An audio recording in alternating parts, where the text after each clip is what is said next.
దేవుని నామమునకు మహిమ కలుగునాక. మనం ఇవాళ మత్తయి 2వ అధ్యాయము 8వ వచనం నుంచి ధ్యానించుకుందాం. 8వ వచనం నుంచి మొత్తం 23 వచనాల దాకా హేరోదు అతని యొక్క క్రియలు ఏంటి అని కొంచెం మనం ధ్యానించుకుందాం. హేరోదు ఏం చెప్తాడు?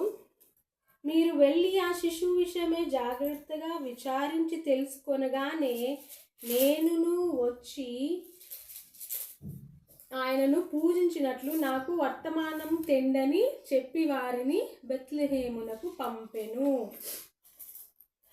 అయితే హేరోదు చెప్తాడు, నేను వచ్చి వాళ్ళని పూజిస్తాను, యేసు ప్రభువుని మీరు ప్రస్తుతానికైతే వెళ్ళి అతన్ని చూసిరండి అని అంటాడు.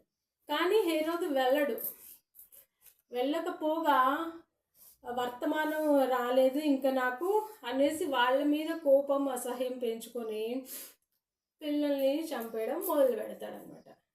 అంటే అతను వెళ్ళాలంటే వెళ్ళి చూడాల్సి ఉండాల్సింది కదా, ఈజీగా. అది ముగ్గురు జ్ఞానులు ఎక్కడి నుంచో వచ్చి ఎలాగో బెత్లెహేములో ఎక్కడున్నారు దేవుడు అని తెలుసుకొని వెళ్ళి పూజిస్తే, హేరోదు కూడా అన్నాడు నేను వచ్చి నీ తర్వాత వెళ్ళి పూజిస్తాను అన్నాడు, కానీ వెళ్ళలేదు. అంటే అతని మనసులో ఏదో వేరే ప్లాన్ ఉందన్నమాట.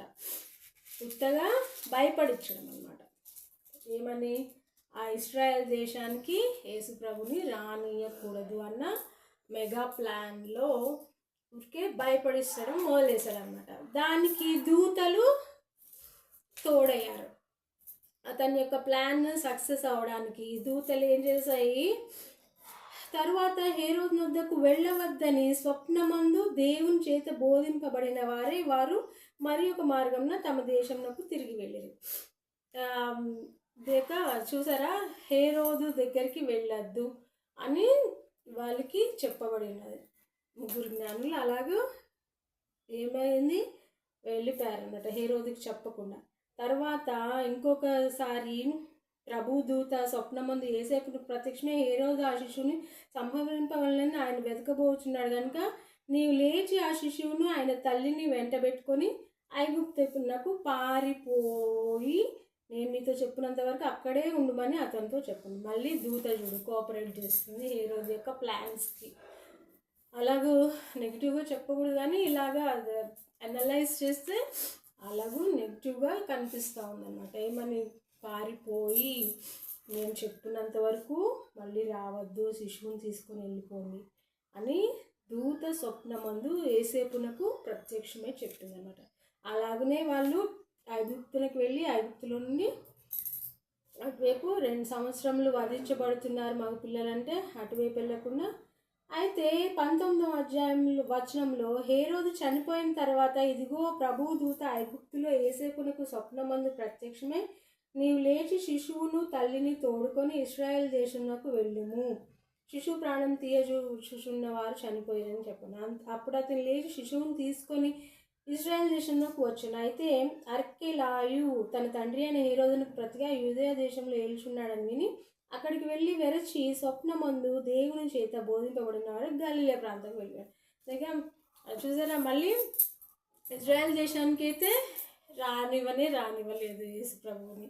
పుట్టినప్పటి నుంచి అతన్ని ఐగుప్తు దేశంలోకు, గలిలయ దేశంలోకు, నజరేత్ దేశంలోకు పారిపోతూ ఉన్నారనమాట. అలాగూ మళ్ళీ గలిలయ ప్రాంతానికి వెళ్ళి నజరేత్ అని ఊరికి వచ్చి అక్కడ కాపురం ఉండాలి. అయితే ఎందుకు ఇలా జరిగింది? అసలైతే వాళ్ళు చక్కగా ఇజ్రాయెల్ దేశంలోకి వెళ్ళిపోయి హేరోదు చనిపోయాడు కాబట్టి అతని కొడుకు కూడా మంచోడు కాకపోయినా ఉండాల్సి. మోషే అంతటా ఆయన్ని చక్కగా ఐగుప్తు దేశంలో ఐగుప్తు రాణి దగ్గర పెంచబడి ఉన్నాడు తెలివిగా. అట్లాంటిది యేసు ప్రభు చక్కగా పోయి ఇజ్రాయెల్ దేశంలో హేరోదు రూల్ చేస్తున్నా కూడా, లేకపోతే వాళ్ళ కొడుకు రూల్ చేస్తున్నా కూడా చక్కగా వెళ్ళి అక్కడ పెరిగి ఉండవచ్చును. కానీ అది హేరోదు తెలివిగా భయపడిచ్చు ఉన్నాడు, అంతగా భయపడిచ్చు అనమాట. అయితే యేసు ప్రభు వారు కూడా ప్రవచనము నెరవేరు విధముగా ఏమని నజరేయుడను ప్రవక్తలు చెప్పిన మాట నెరవేరునట్లు ఈలాగు జరిగిందన్నమాట. ఆయన నజరేయుడు అనబడునని ప్రవక్తలు చెప్పిన మాట నెరవేరినట్లు ఇలాగూ జరిగింది.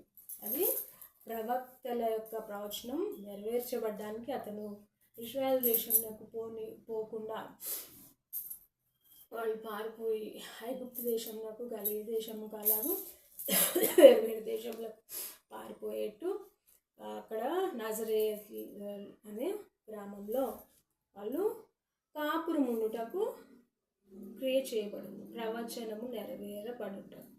అలాగూ యేసుక్రీస్తు అంతటి వాడే ప్రవచనాలు నెరవేర్చబడ్డానికి అటు ఇటు ఇటు అటు అటు తిరుగులాడుచుండగా మన యొక్క జీవితంలో కూడా అనేక మార్లు కయోస్ అండ్ కన్ఫ్యూజన్స్ వస్తూ ఉంటాయి. ఏంటబ్బా అనుకుంటాం, కానీ అవి కొందరు ప్రవక్తల యొక్క ప్రవచనాలు నెరవేరుటకు అలాగూ కయోస్ అండ్ కన్ఫ్యూజన్స్, ఎస్కేపిజమ్స్ అలా జరుగుతూ ఉంటాయి అన్నమాట. కొంతమంది పారిపోతూ ఉంటారు.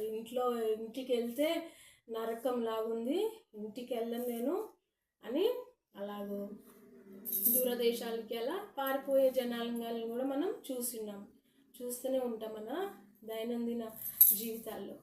అట్లాంటి వాళ్ళ గురించి ఏమని రాయబడింది? ప్రవచనము నెరవేరునట్లు ఇలాగూ జరిగెను అని మనము తెలుసుకోవాలన్నమాట.